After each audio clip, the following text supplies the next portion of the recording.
my podcast, lady dudes.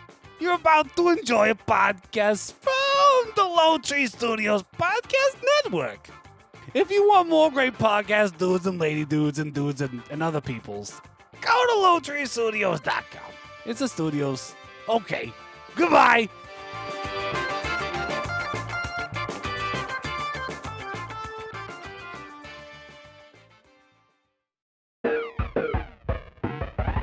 Wreck My Podcast. We cover another classic Robin Williams movie this week with the story about the boy who would never grow old, finally growing older. This unique take on Peter Pan was a big deal for all the 90s kids, so will it still fly, or will it walk the plank? Wreck My Podcast.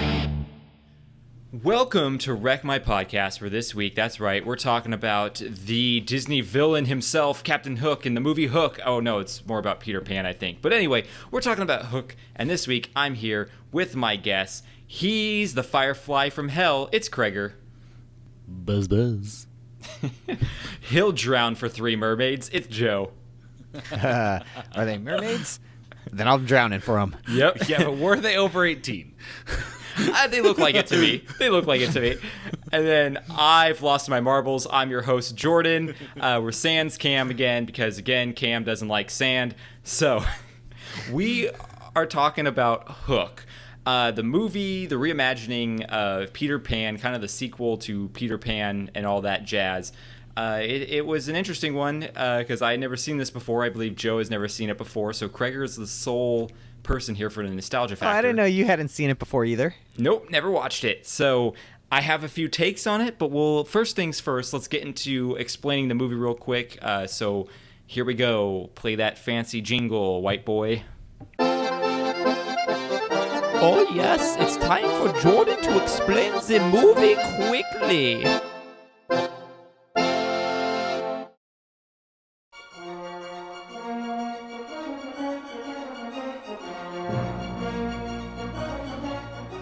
Although Peter Pan never wanted to grow up, he has become an adult who's a workaholic and has a family. In fact, he doesn't even remember he was Peter Pan anymore.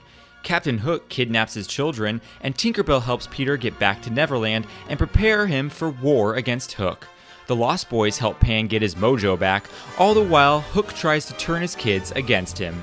Peter remembers why he left Neverland because he wanted to be a father. Although he hasn't been a great father lately, the birth of his kids is the happy thought that helps him fly again. Now that Peter has his mojo back, he goes with the Lost Boys to save his children. Hook and Peter Pan have their final battle, and of course, Peter wins. Peter and his kids return home with the memory of the adventure and a new outlook on life.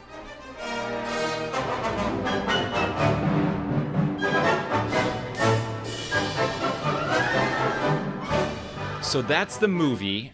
I got the questions I got to ask you guys. We'll start with Kreger. Have you watched this before? Yes. When was the last time you saw it? Years upon years. Was this like a frequented one when you were a kid? No, this is probably my third time.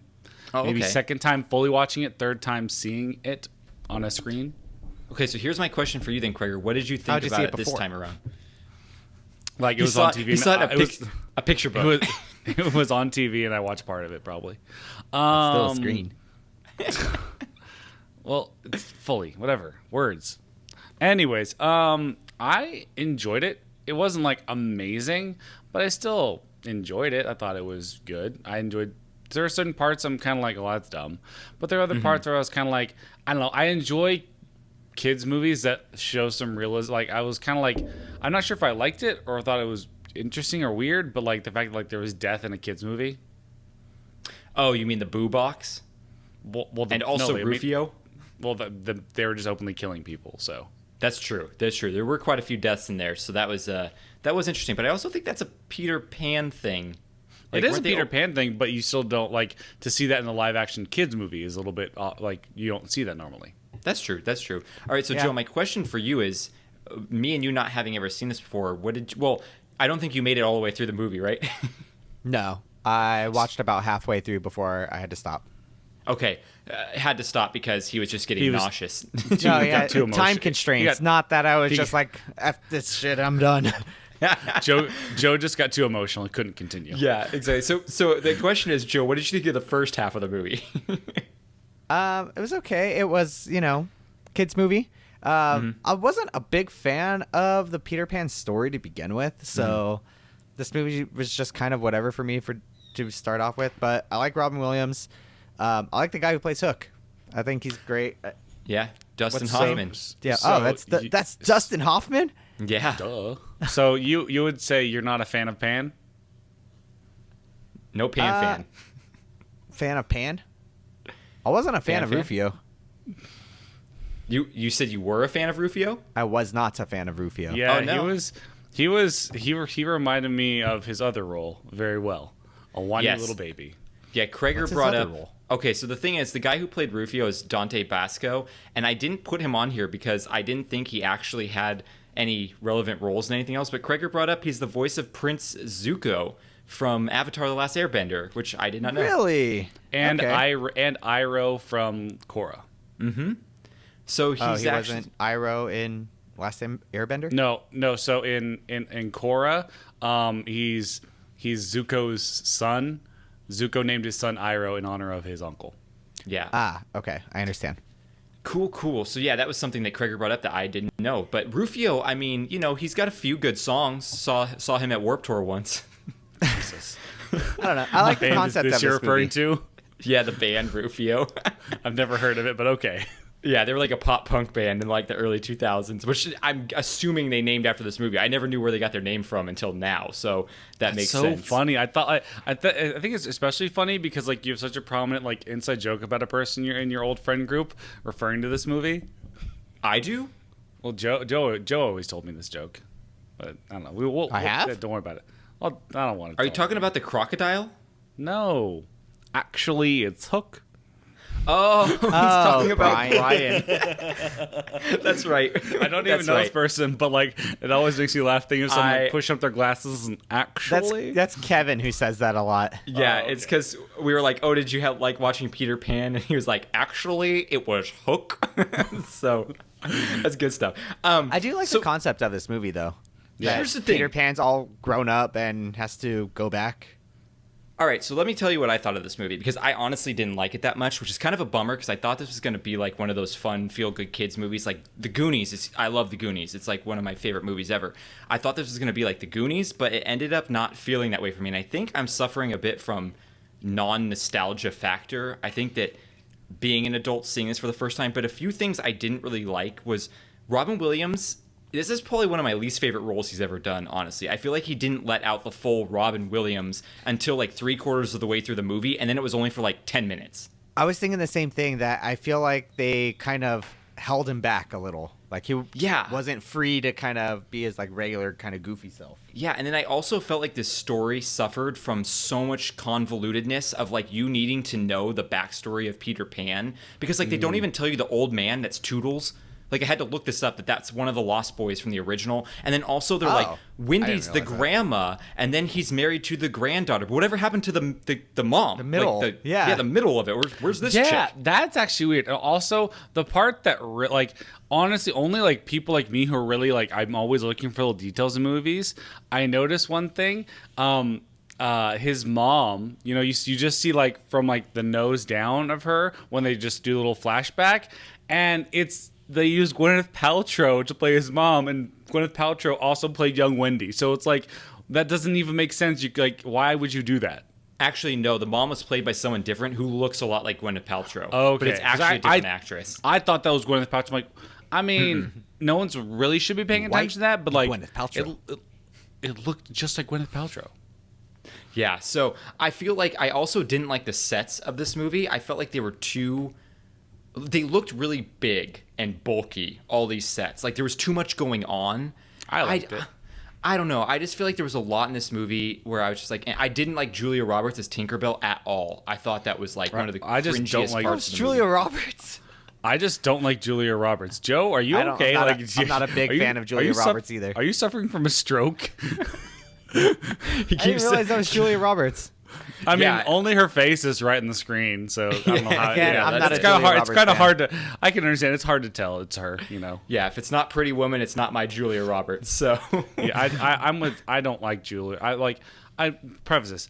She may be a great person. I'm just not a huge fan of her as an actor. to be honest, I do love Pretty I like Woman. Emma. Yeah. Emma Roberts? Yes. Yeah. So unfortunately for me, I was not a big fan of this movie. The premise, the idea of this movie is phenomenal. I think it's a great idea. I don't think it was executed very well, in my opinion.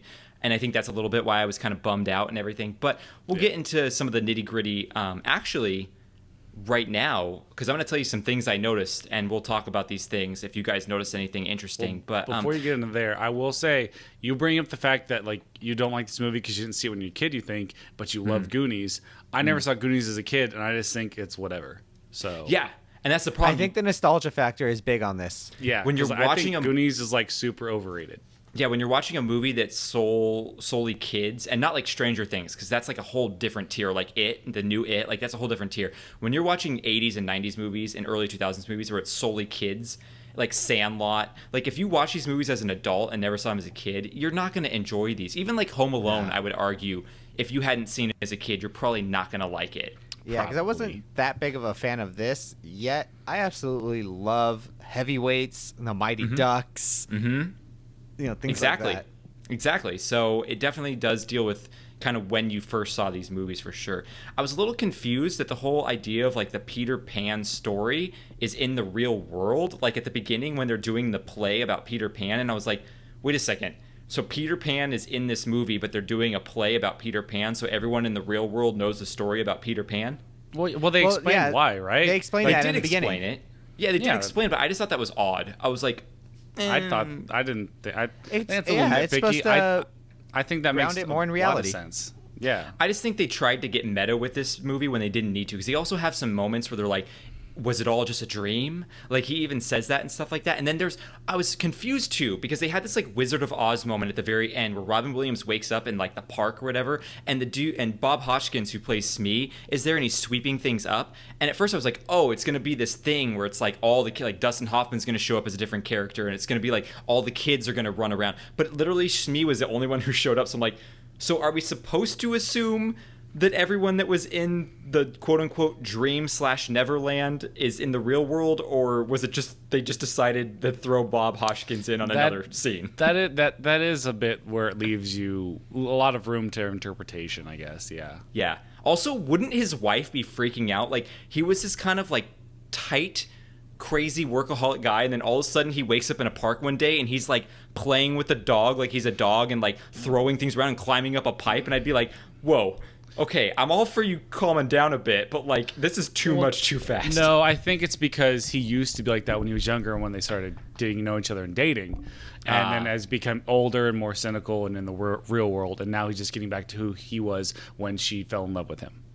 Okay, I'll take that explanation.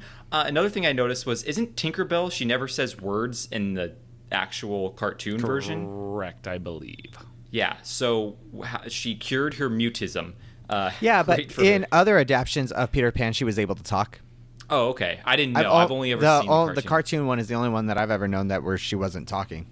Okay, so like in the plays and stuff, she can talk and all that. Yeah. Yeah, also really random how like, just this one time I'll become regular size, but never again.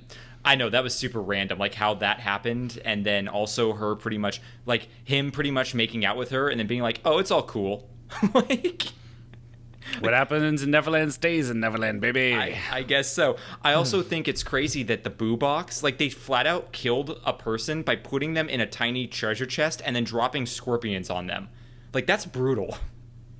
Yeah, that's a one of the brutal way parts. to die. I can't decide whether I liked the realistic aspect of like pirates are not good people and like they want to do bad things. Again, like I kind of liked some of the realism of it, but I'm also kind of like, it just didn't quite fit with everything else. It's just like the Boo Box and then the sword killing, or like just didn't really fit with the all the rest of the movie.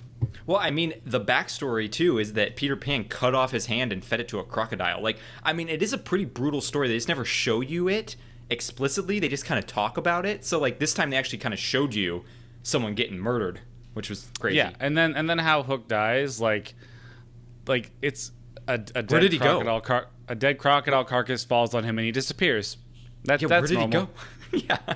It's Like, I don't like where did he come from? I don't know where he go. Where did he Cotton Eye come Hook? from? Cotton Eye Joe. Yeah. So I also thought it was funny that all the Lost Boys don't recognize Peter Pan until they literally pull his face taut like this. I know. And, like, what? The invention of Botox. Yeah, it's so weird. Also, he's like not that old, and they're like, "Look at this old fat man." I'm like, "He's not fat." Like, he's Yeah. pretty in He shape. really wasn't. No, In fact, some of the Lost Boys were fatter than him. I know. I was cracking up. I was like, "Okay, people." Hook's. So in Hook's room, he has this ceiling bed that comes down, and now I'm obsessed with I getting. saw that, in my that, and I was bedroom. like, man, Yeah. I want that. Yeah, I thought that was so cool. Also, Bangarang. So they say Bangarang a bunch, and at first I was like, I wonder if Bangarang, this is like where Skrillex got it from. But I was wondering Obviously. the exact same thing. Obviously. no. So Bangarang is No. actually a Jamaican slang term for like Really? disorder, disruption, like get crazy, go wild, like. Get crazy. So they stole it Get from stupid. Jamaica. Go Get wild. wild. Yeah, so I assume Skrillex got it from Jamaica because that makes more sense with his persona than like Hook.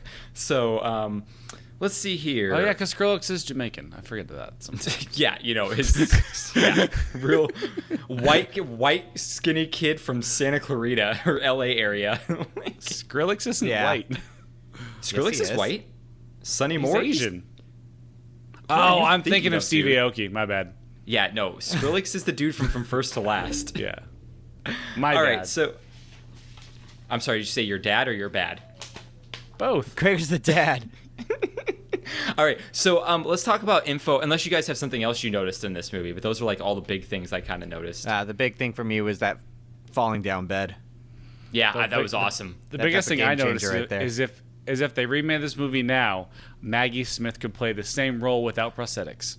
Yes, it's so true. Which honestly, I'm a big fan. Anything Maggie Smith is in. Oh yeah, she's amazing. Like, well, that's I'm sure you're Dame. gonna talk about this. How Yeah. like the talent in this movie is out of control. Oh yeah, we're gonna go through it right now. But Dame Maggie Smith, true. she's top tier for sure. So this movie came out December 11th, 1991. A bit older than I thought it was. I thought it was a mid to late 90s movie, but very early 90s movie, which is I'm 6 months older than it. yeah, I'm 2.5 years older than it. So it had a $70 million budget. It grossed 119 in the USA and 300 worldwide. So There I'd you say it go. was a success. Yeah, definitely a success. Do you guys want to? Sass. Do you guys want to guess what the critic and audience score is on Rotten Tomatoes? Since you Oh, hate look when I who's don't finally let letting you us guess. play. Okay. We'll go audience first. Or do you want critic first? Either way, It doesn't matter. All right, No. audience, I'm going to go with a 72. okay. And what do you think, critic? Critic, because of the talent, maybe higher. See, the critics are so dumb. You never know where they're gonna go. Critics always are harsher. I'll go 66. Okay. What do you think, Joe? Audience 47, critic 33. Okay. Well, Joe got close to the critic. It was 29% critic, Oh my god! but Krager got close to audience because it was 76 audience. Wow, Ah. that's a big Huge discrepancy. spread. That's a huge spread. That's so crazy. So the Neverland exteriors were filmed in Kauai, which is pretty cool. I like that. I like that island in Hawaii. But the rest of the movie was pretty much filmed in like Los Angeles and sound stages. That It was looked like pretty much stages. everything. Yeah. It was directed by Steven Spielberg. You know, Crazy. I don't think I need to tell you his accolades. He's pretty. I'd say he's probably one of the most well-known directors on the face of the planet. We have James Hart and Nick Castle wrote the screenplay. James Hart also wrote Muppet Treasure Island. Oh, I love that movie. Yep. I actually really like that movie too. Do you it's guys on ever the play the list. computer game? No. Oh yes, that was there was a Muppet Treasure Island computer game. It was so much that's fun. funny. Was there the black dot? I think so. Okay, yeah. I was actually just thinking about that earlier. Was it called the black dot or the dark spot or the black mark? What was it I called? think it was the black dot. He got the black dot. We'll find out when we watch it for the podcast. We'll watch it. And then Nick Castle, the other writer, he also wrote Escape from New York and directed The Last Starfighter. Oh, nice. Which I believe the last Starfighter has Ralph Macchio in it, if I'm not Hey. Ralph Macchio. Yep. So we have Dustin Hoffman playing Hook. You know him from The Graduate and Tootsie, as well as Krager knows him from Meet the Fockers. I mean, pretty accurate. You've never seen Although The Graduate or Tootsie? I've seen Tootsie. I had to do something for school on it. So. Oh, Tootsie is so good. Tootsie's Tootsie great. is such a great movie. Yeah. It's the original Mrs. Doubtfire. I love it. Yeah. It's great. Then we have, speaking of Mrs. Doubtfire, Robin Williams playing Peter Banning, who's also Peter Pan. Peter Banning. Yep. This is We don't before need- he became the Hulk. Before, yeah. No, Bruce's brother. That's funny. Julia Roberts, as I said, plays Tinkerbell. She's from Pretty Woman. She also, I didn't know this, voices Charlotte in Charlotte's Web. Wow. Yeah. Wow. Pretty cool. Bob Hoskins plays Smee, most well known to me as Mario in the Super Mario Brothers movie. Oh my God. As well as the main guy in Who Framed Roger Rabbit. So, rest in peace, Bob Hoskins. Dame Maggie Smith plays Granny Wendy. That's Professor The goat. McGonagall, Downton yeah. Abbey. Also, every other successful, amazing British thing you can possibly think of, Maggie Smith was a part of. So, good on her. We have Caroline Goodall, who played Moira. That's Robin Williams' wife in this. She played Schindler's wife in Schindler's List, Adelaide Schindler. She was also the mom in Princess Diaries. Yes. What's her face's Yeah, mom? she was. Pretty cool. So Charlie Korsmo played Jack, the little boy. I recognized him from Can't Hardly Wait. He's like the geeky kid who wants to take down the cool kids, but then ends up getting drunk and everyone likes him at the party.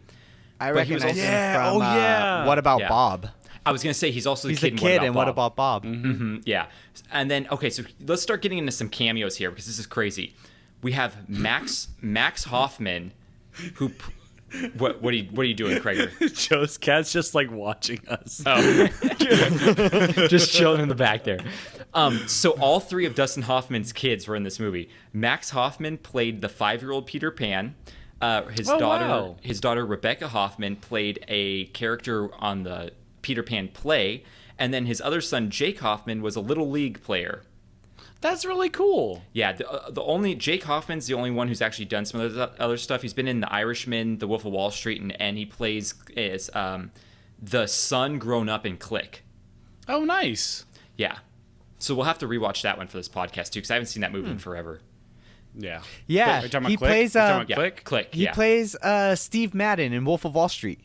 Yes, he does. He's Steve Madden. Yep. All I know is you will never have to pull my arm to get me to watch Kate Beckinsale Indian Outfit. I'll tell you what. I'll tell you what, people. I'll tell you Yeah. one thing. I'll tell you two things. So, here's a crazy Pick number cameo. 3, my lord. Pick number 3. Here's a crazy cameo. Phil Collins was in this movie. Phil Collins was the inspector, the cop in England. No way. Yes, that was him. That is amazing. Of Genesis fame as well as In the Air Tonight fame. That's crazy. Yeah, it's so funny. Gwyneth Paltrow, as we said, played young Wendy. So this was actually only her second movie she was ever in, which is pretty cool. Wow. Okay, so Gregor and I were talking at the beginning. The pirate whose name is Gutless, the pirate that gets put in the boo box. Yeah. I told Jordan, I feel like that's going to be somewhat of importance. I just don't know who it is. I just know there was too much emphasis put on that person's face for it not to be important. Tom Waits. I wish. That would be amazing. Actually, this is way more shocking. Glenn Close. I said that looks like a girl, but they did such a good job with the hair. Yeah. But the mustache. I was. Glenn You know what? Close. And now that you say that, I've learned that in the past, and I remember now. I'm like, dang it. Yeah, she's from Fatal Attraction, as well as she played Cruella de Vil in the live-action 101 Dalmatian movies back in the day, as well as a bunch of other stuff. But those are the two things I know her most from. So Kathleen Kennedy. Also, I forgot to say, Jimmy Buffett plays a pirate in this too. Whoa, Margaritaville. Cheeseburger in paradise. So Kathleen Kennedy is a producer on this movie, which you would know her more recently as the person in charge of all the Star Wars movies with Disney now. The one who's not good. Yeah, the one who kind of messed things up a little bit here and there. It's not all her fault. She's fine. She's fine. Scapegoat that woman. Yeah. And then John Williams did the music, of course. John Williams, perfect score. Great guy. You know, I personally know him. Great guy. I was gonna say The relative. we of call him Sean Johnny. Scott. Yeah, Johnny. Me and Johnny, you know, we have tea every Easter. Good old Johnny Dubs. All right, so let's talk about some fun facts of this movie. What is facts? Baby, they're fun. They're fun. Oh yeah. What is facts? Baby, they're fun. They're fun. Oh yeah.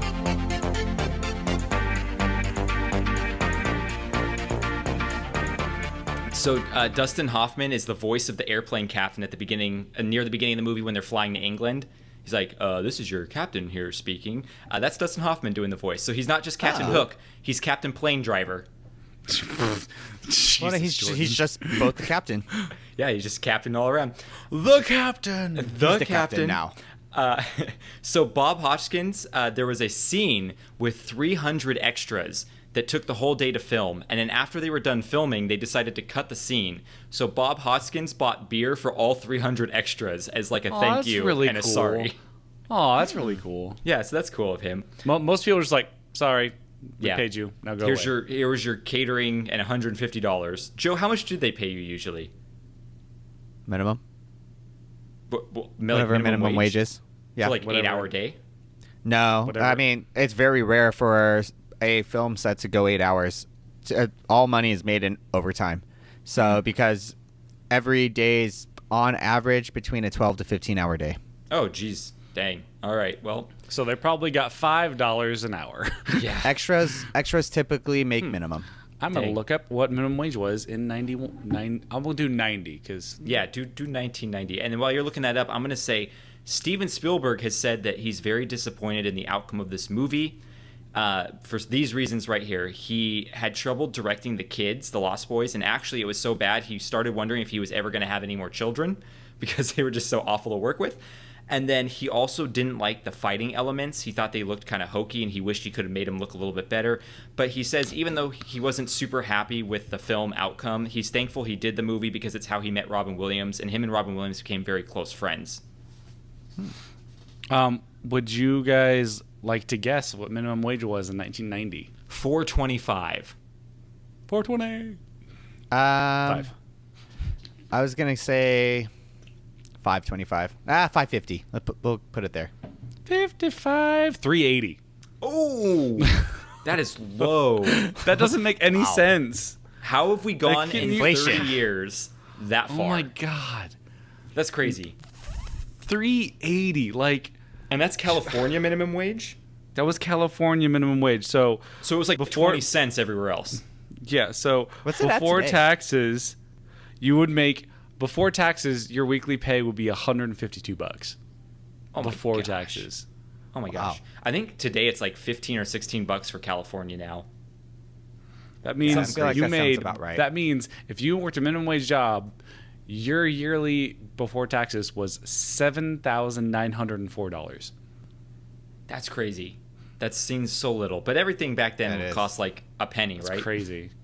A loaf of bread was 10 cents. Is that how far back we're going? I guess I don't know. Not man. that far back.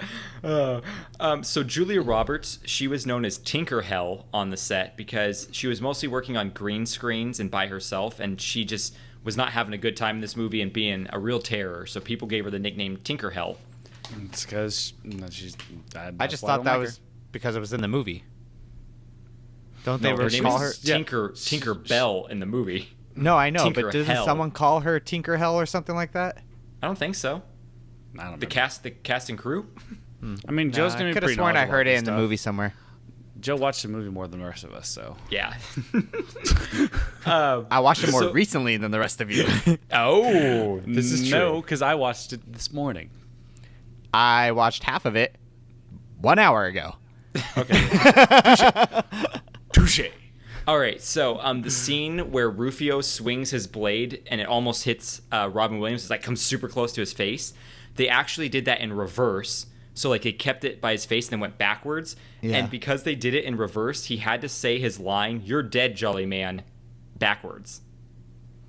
How weird That's is that? cool. That Couldn't you just also- do Why? ADR? Yeah, just do ADR. Like, I don't get it. Or just make it so his you don't see his face in the scene. But I do like that because I got to be honest, I would not trust a kid to swing a sword like a centimeter from my face. No, All you me do is neither. make a cut. Yeah, I know. No, they're trying to avoid a cut, Joe. Clearly, they don't want his face to get cut off. Jeez, get your head out of your ass. So David Bowie was in the running to play Captain Hook. I think Dustin Hoffman did great, but David Bowie would have been cool too. Yeah. Did you guys ever seen Labyrinth? No, As in pans or non-pans? No, like just Labyrinth from the 80s with where David Bowie plays the Gremlin King or the that Goblin one King. Definitely not. Okay, it's a great movie. Go check it out. It's also super trippy and weird, and a musical. It's a crazy movie. Dustin Hoffman and Bob Hoskins, they decided. Disease? Yes, no, they decided that they were going to play Hook and Smee as a gay couple. So they decided in their mind that in the backstory of Hook and Smee, they're actually a gay couple, and they played them Interesting. that way. So I thought that was kind of cool. I didn't get that Which vibe. I thought well, their dynamic was fun. Yeah, yeah. I thought, and I think they thought that because like they're always like this couple that always is together and never goes elsewhere, and they find like comfort in each other and stuff. So like these guys are totally gay for each other. So I think that's kind of where they were coming from. But I don't know. For the 90s, that's being kind of forward, but also it was the film industry. People are a little bit more progressive there, I feel like, and also take advantage of things. So yeah. So this movie was originally intended to be a musical. Interesting. Really? John Williams I'm very glad it wasn't. Yeah, John Williams wrote 10 songs as a musical, and then they scrapped the whole thing. I gotta say, I need to hear those songs now. That you I will know. never hear them because of a legal battle. They will never be allowed to be released. Yeah, Sorry, what? distracted by my dog here. Yeah, John Williams wanted to release them, and I Yeah, think there was some big never be like released. court thing, and they never got released. So you'll never hear it. Sorry, Krager. We want the John Williams cut. yeah, right. I know. Get Release get the John trending. Williams cut. All right. So the final John fun Williams fact. soundtrack. The final fun fact I have here is the scene where Robin Williams gives his sword to one of the Lost Boys before he leaves. That was improvised. Steven Spielberg and Robin Williams were the only ones who knew who he was going to give the sword to, so the boys' reactions are very genuine. That's really cool. Yeah, they don't know who he's going to give it to, so that was kind of cool. All right, so I got just some fan theories for you real quick here. Oh, these are gonna get crazy. I already can tell. Well, one of them's crazy. One of them's kind of like, okay.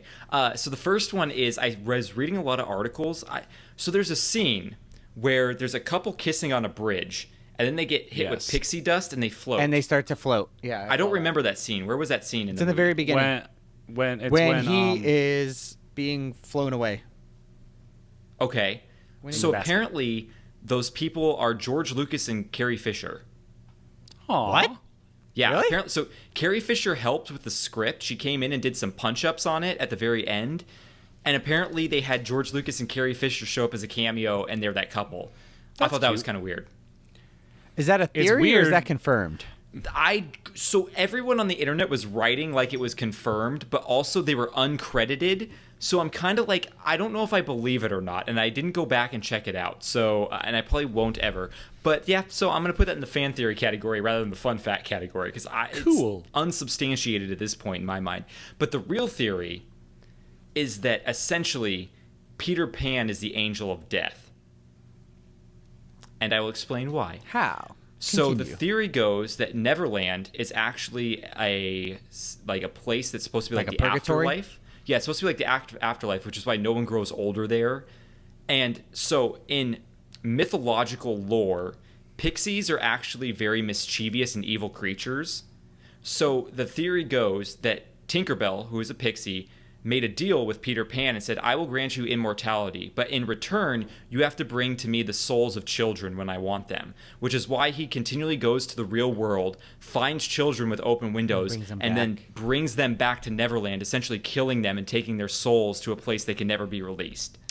That clearly is not true, because how could Wendy go back and forth? Wendy couldn't go back and forth. She went and only came did- back. She went once, that was it. She didn't go back and forth. Then it was Peter coming to her afterwards. Well, still, she went and came back.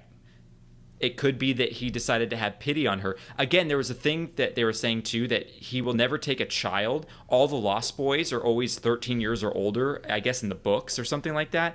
So he always waited till they reached quote unquote manhood before he took them. Well, you know, How they does that always explain say the adults in there, the pirates. Oh, so essentially Captain Hook is supposed to be like the protagonist in this because he's the one who found out about all the evil doings, and he's some other type of mythological character who's supposed to be coming and trying to stop Peter Pan and Tinkerbell from like taking the souls of innocent people. Interesting. I think it's And apparently he gave, I was reading more about the whole mythological meaning behind like crocodiles and stuff like that, and apparently he made a deal with the crocodile to get the powers to be able to fight Peter Pan, but he had to give something in return, and in return, so he gave his hand and all that. So I don't know. These are just those fan theories kind of running around. Yeah. What's that thing? Reddit? Yeah, running around Reddit and everything. The Reddit sphere. So that's Hook. That's Hook. Hook. Anything else you want to mention about it? I mean, I thought I would have more fun with this movie than I did. I was slightly disappointed. Robin Williams still cool in my opinion. This isn't a movie I dig that much. Yeah, I thought it was nice. Agree. Yeah. I really think the nostalgia factor is what makes this movie, because we don't have that nostalgia factor, and it was just But yeah. it held up for Krieger. Yeah, I watched it at work during my lunch breaks over like a 3-day period, and everyone at work was like, "So how'd you like it?" And I was like, "I don't really like it." And everyone was like, "What? Oh, it's so good." So like, I guess that holds up too, because they all saw it as kids as well. So that just keeps credence to our theory. Well, like, I Yeah, enjoyed it, definitely. but I didn't think it was anything super special. I was like, oh, this is nice. I was more or less like in awe of like the acting talent. Wendy.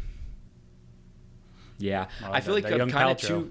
I'm kind of 2 for 2 on failures here, because Flubber I didn't enjoy that much rewatching it, and in this movie I didn't enjoy. I'm like, man, I need to do a Robin Williams movie that's gonna hit me in the feels again with like. Yeah, I got through about, in separate sittings, falling asleep. I got through about like 2/3 of Flubber, and it was like, it was alright. Yeah, What it just about wasn't what I Mrs. remember. Doubtfire? Yeah, Mrs. Doubtfire was a good one. That was a really good one, and maybe we got to watch like Jumanji or something next, because I remember really liking that one. Oh, Jungle to Jungle. But that's not Robin Williams. That's Tim I Allen. don't care. I don't care. We got to we finish watch up our the Robin new Williams Jumanji? series. What was that about Jumanji? Can we watch the new one? We could watch all of them. We're gonna do a series with all. I got 3. this. Welcome to Jumanji. All right, guys. Go check out wreckmypodcast.com. You can find our Redbubble store. You can find our Instagram. You can also find our Patreon, where for $1 a month, you can get our extra content and a sticker. Hey, if you want a sticker for free, though, go give us a review on Apple Podcast app. If you give us a review there, just send me a DM on Instagram, and I'll send you a sticker. It's that easy. Guys, thanks for being here. And our listeners, thank you as well for listening along. We really appreciate you. And without you, this show would just be very narcissistic. So we appreciate you. Yeah. And we'll see you all next week. I'm hooked on a feeling. Ba, ba, da, ba. Oh, how long you been holding that one in the chamber, Joe? I just thought of it about like a minute before you started doing all the plugs and everything. I was like, ooh. That's a good one. That's a good one. That's a good one. Wreck My Podcast.